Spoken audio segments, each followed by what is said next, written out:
I want to talk about black fictional characters who would be Trump supporters because if I if I talk too much about real black Trump supporters, I will vomit.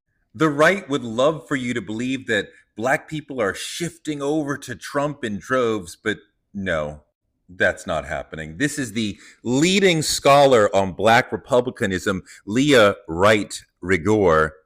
She's a professor at Johns Hopkins University. She wrote a book called The Loneliness of the Black Republican.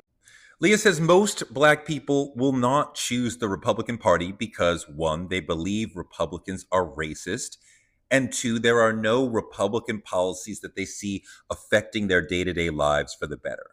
This is a graph of party affiliation by race over the years. And as you can see, over the last 20 years, the Republican line for black people is pretty straight. This does not represent a massive shift of black people toward the Republican Party. There's a slight uptick for sure at the end, but this is a pretty straight line. Most political analysts think Trump will end up with around 15 to 18, 19% of black voters, which is right around what they have gotten when they haven't run against a black presidential candidate. So under 1/5 of black voters are Trumpers. This is gross. But I want to explore why some black people are riding with Trump through the lens of fictional characters. Because as I said, if I talk about real Trumpers, I'm probably going to vomit. But I want to use some of Leah Wright Rigor's research on why some black people, are Republican as a way of explaining why I think these fictional characters are Trumpers, which is gross. Number one, we all love Training Day, but your man Alonzo Harris, oh yeah, he's for sure a Trumper. Harris is a cop, and a dirty cop at that. And Trump's support among law enforcement is strong. I found a 2016 poll of law enforcement, over 3,000 cops from Police Magazine, 84% for Trump. In 2020, Trump was endorsed by the Fraternal Order of Police. Plus, Harris is someone who bases his whole life around toxic masculinity and masculine displays of strength.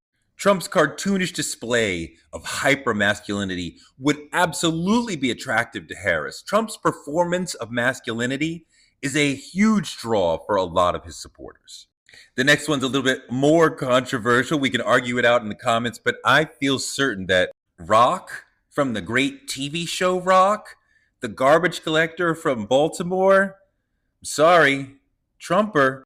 Rigor says the black Trump supporter is likely to be a working class or lower middle class black man over the age of 35 who's interested in alternative approaches to addressing what ails black America. That's Rock. Working class, older, fully aware of the troubles of black America, and desperate for new answers. I'm not saying Trump is giving them answers. I'm saying that black Trumpers are animated by the notion that Democrats haven't solved our problems already, so that makes them a problem. We often think of wealthy blacks as Trumpers, but most of his black supporters are working class. Rigor says these voters tend to be more receptive to core messages of self-determination, financial success as a function of hard work and personal responsibility, especially when conveyed in a plain-spoken, hyper-masculine manner. Rock's character was all about the relationship between hard work and financial success. He was a hardworking, blue-collar man who had a couple of bucks sometimes, usually, to help out his jazz musician brother who never had much. I think we need to keep in mind black Trumpers aren't always rich, except sometimes they are. Carlton Banks from the Fresh Prince of Bel-Air, definitely a Trumper. Banks fits with Rigor's research in that the black Trumper has typically lost faith in government's ability to address the plight of black America and believes the key to racial equality is economic empowerment.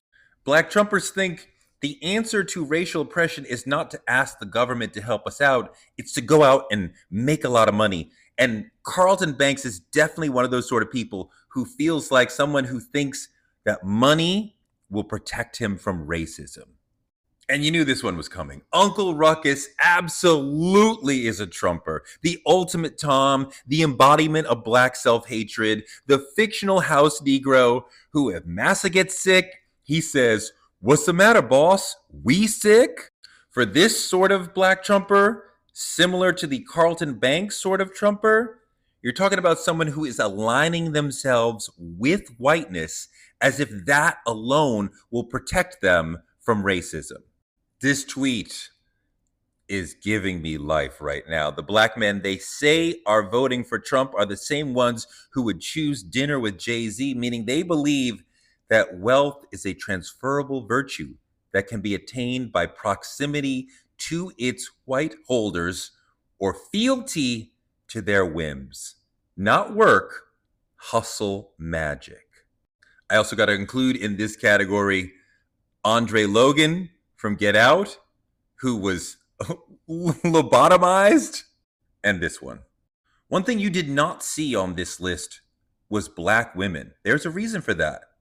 Rigor says black women have been particularly resistant to Trump's capitalistic, individualist appeals. Black women are least likely of all demographics to vote Republican. She explains that this is because when black women are considering presidential candidates, they are more policy oriented, where black men put more weight on persona. This makes sense because Trump's appeal is not about policy, it's about personality. It's about, do you like him? Rigor finds black Trumpers are more amenable to Trump's theatrical masculinity and his mythology of being a self-made billionaire. They prefer his crude, straightforward manner to other politicians' disingenuous placations. It's telling that while most black men are not fooled by Trump's toxic masculinity foolishness, almost no black women are.